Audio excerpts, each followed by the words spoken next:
Hello everyone, this is Robert and this is my workshop. Well, it's not actually my workshop, it is just a scale representation of it. I've been doing a shop reorganization for a while now, and I made this little diagram to just kind of help me figure out where everything could go, what I had room for, things like that. I've done quite a bit already, but the biggest thing I need to do is address this large workbench. I have 4 of these roughly 7-foot by 3-foot workbenches kind of in the middle, and they are nice, but because they have this half wall in the middle, it makes filming really difficult, and I never have a really large workspace. So what I've done is broken these up, remove the wall. This is kind of like a floating workbench island, and then I'm going to break these 2 up and combine them with my Tormach and my lathe into kind of something like that. So I'll have kind of machining stuff over here, a nice workbench over here with the woodworking tools, and that's the idea. The problem is I need to move the Tormach and I need to kind of move these workbenches, so we're going to be talking about castors.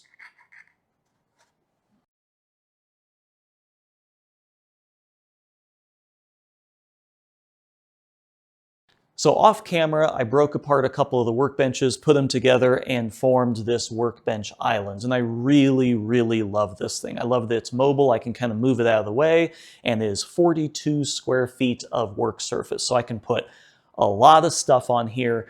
And the beautiful thing is, since it really has nothing on it, there's no walls or attachments or anything, I clean it off at the end of a project. So when I'm done with something, it just gets completely cleaned off. So it actually makes organization a lot easier. It is up on castors and it's in the locked position right now, but as you can see, it is very wobbly, and that's a bit of a problem. It's on your standard 3-inch swivel castors. They do lock, and it locks the swivel as well, but there's just, a little bit of play and a little bit of wobble in them, and, I can kind of move it. The garage floor isn't perfectly level, so a couple of them aren't really touching. So the solution is I'm going to move over to these Footmaster leveling castors. I used these previously on my Avid CNC router, and I think these would be wonderful for the workbench islands. They have this nice little ratcheting mechanism, and you do that, the foot comes down, and when you have it stationary, all of the weight is actually resting on this foot, so it should be really solid. It should feel like a bolted down solid workbench, but then I can ratchet it up, put it on the wheels, move it around. I'm not going to be positioning this all that often, so I think these will work out well. And after my success with these same castors on the Avid CNC, which is right over there, I actually reached out to Footmaster and was curious if they wanted to do something. So they sent me 6 of these for the workbench and 4 of a slightly different version for my Tormach. So let's get these installed and we can see if we can make this less wobbly. I have the 2 workbenches on 2x4s, and then the castors sit underneath of that. There's a little bit of a gap or a cavity in between the 2 workbenches, so I installed a 2x4 in the middle for a little bit of bracing, and also it's a place to store stuff. I'm currently using this to store my 1-pound and 3-pound combat test arena. I built this a long time ago, and one of these days I'm going to get back into combat robots, but that's kind of what's tucked in the middle of this, so I need to remove that.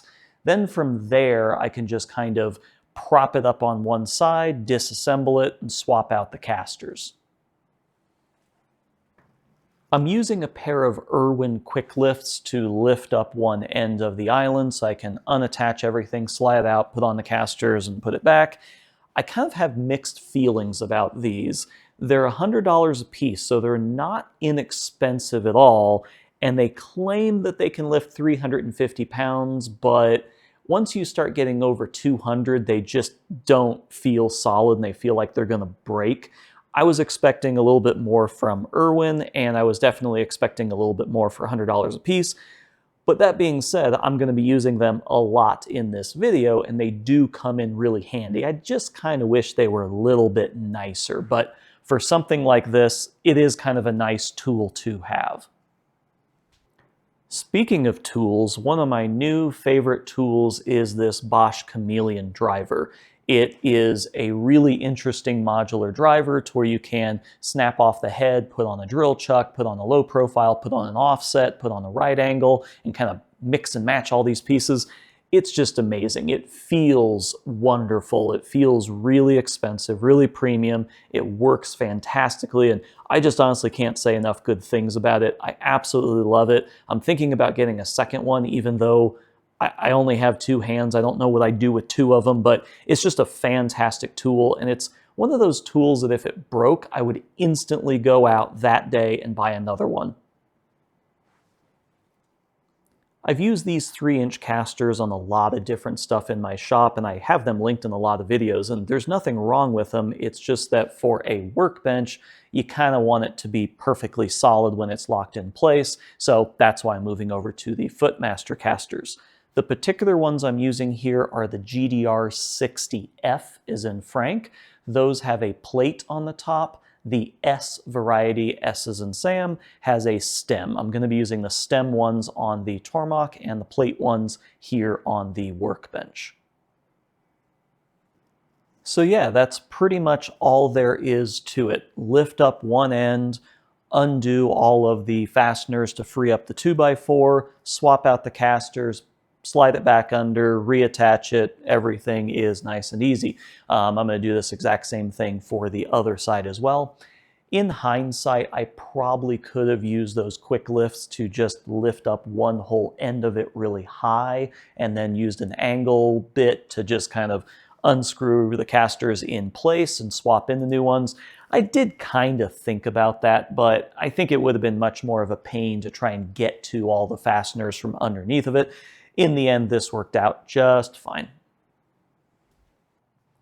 So I've got the island on the new casters, and yeah, it moves pretty decent. Admittedly, it does move around better on the old casters, but the biggest difference there is these are a little 2-inch wheel, where these have a 3-inch urethane wheel. These are really smooth, one of the reasons why I like them. But what I care about is the workbench being stationary and sturdy, so I'm going to go level this out, move all the feet down, and get this stationary, and we'll see how sturdy it is. Life is all about compromises, and with these leveling feet casters, there's definitely a compromise when moving from mobile to stationary or from stationary to mobile. They take a lot longer to do that transition. With a traditional swivel caster, you can just kind of step on the little foot or lift up the little foot, and it's as simple as that. But with these casters, it definitely takes some time to ratchet up the foot or ratchet down the foot. Thankfully, the ratcheting mechanism makes this so much easier. Some of the other ones that I've used in the past, you just kind of have to get in there with a wrench. It takes forever. It's really frustrating. But with the built-in little ratcheting mechanism, it is so much easier. And it really only takes a few minutes, but you might have to consider this if you're going to use this in an application where you need to go from stationary to mobile a lot, because it takes a lot more time to do. So now that I have this roughly leveled, let's see how stable it is. But here's a reminder of what it was like with the original casters, and you can just kind of see how wobbly this was. So now that we have the Footmaster GDR60 leveling feet on here, yeah, you can wobble it, but it's pretty stable. This is as stable as the other workbenches I have over there that are just resting on the ground and not mobile. They don't have any casters. They just have some shims under them to get them flat. So this is what it feels like. It feels completely solid. It's not wobbly at all. Bumping into this doesn't make it wobble. I mean, you can see the stuff on the table. It takes quite a bit to get it to wobble. So I am pretty happy with how this turned out. Let's move on to the Tormach, because that's going to be fun. The process for getting the casters underneath the Tormach is going to be very similar to the workbench, but just a lot sketchier because this weighs about 600 to 650 pounds and it has a much smaller footprint. So I'm just going to use a lot of blocks of 2x4, some of those Irwin quick lifts, and just kind of lift it up, block it, lift up the other side, block it, and then just kind of stagger it back and forth, left side, right side, right side, so that I can unscrew the existing feet and then get the new castors in there. It's a little bit sketchy, but overall, if you have patience, it's really not that bad of a process. This is the maximum amount of weight that I would trust with these Irwin quick lifts.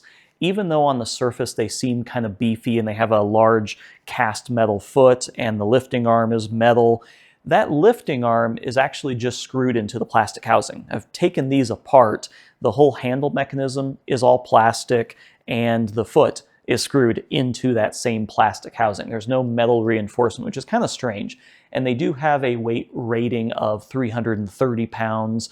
And two of them together, I was thinking would have no problem just kind of lifting up one side. But man, it feels like at any minute these things are just going to collapse under the weight. It was a little sketchy. They're good for certain things, but this was definitely at the limit of what they could handle.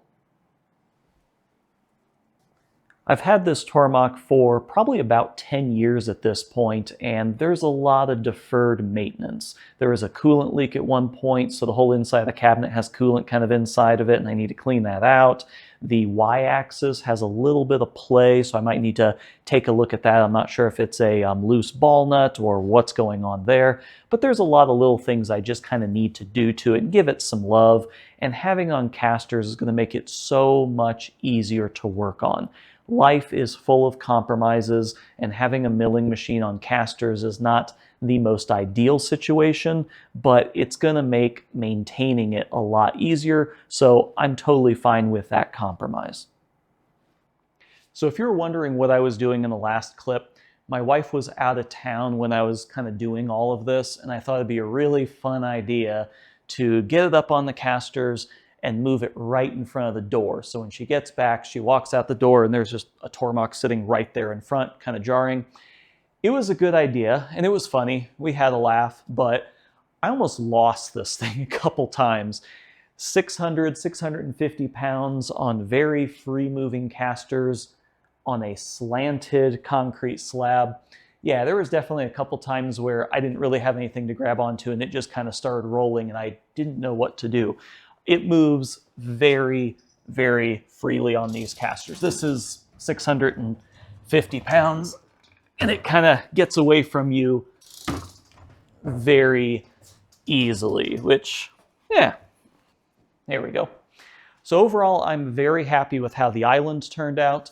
We'll see when I start to need to move it, because right now, it's fantastic stationary. It is a little bit of a pain to lift up all the feet, move it, reposition it, and then redo the feet. It does take a little bit of time. It's a little bit more annoying than a typical caster where you can just kind of flip them up, move it, and then click them back in place. So we'll see how I end up liking that. For the Tormach, this is perfect. It's perfectly stable when you get up on the feet. For the fact that this is a little baby CNC machine, it's perfectly fine. A large CNC machine, sure, maybe there's too much of a compromise there, but I'm happy with it for the little Tormach 440. The only downside I have is with the GDR60s, they have a 2-inch wheel, and if you have any gaps or expansion joints in your concrete, it's just gonna find that crack and just sit in it. And I had an issue where I was moving the Tormach around, both castors went into that, and it took some effort to get it out of that crack. So you might want to consider moving up to the GDR80, which is the larger caster.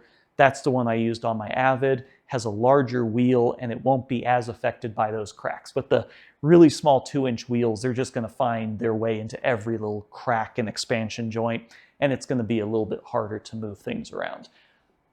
Footmaster did tell me that there's a lot of knockoffs on Amazon, so be aware of that. I do have some links down below. They prefer that people buy from McMaster, Granger, things like that. I have some of those links down below.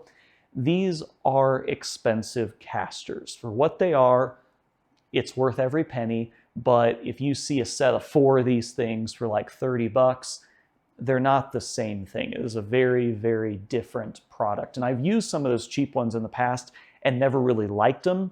And I finally came back to the real thing when I did the Avid, and I was like, oh, these are actually really nice. So be on the lookout for knockoffs. I have some links down below for things that are going to be legit. But if you're on Amazon, you see a set of 4 for $30, it's probably not the real thing. So as always, thanks for watching. See you in the next video. I'm going to get this workbench rearranged. I've got some Gridfinity planned for it. So yeah, that's next on the agenda. Thanks for watching.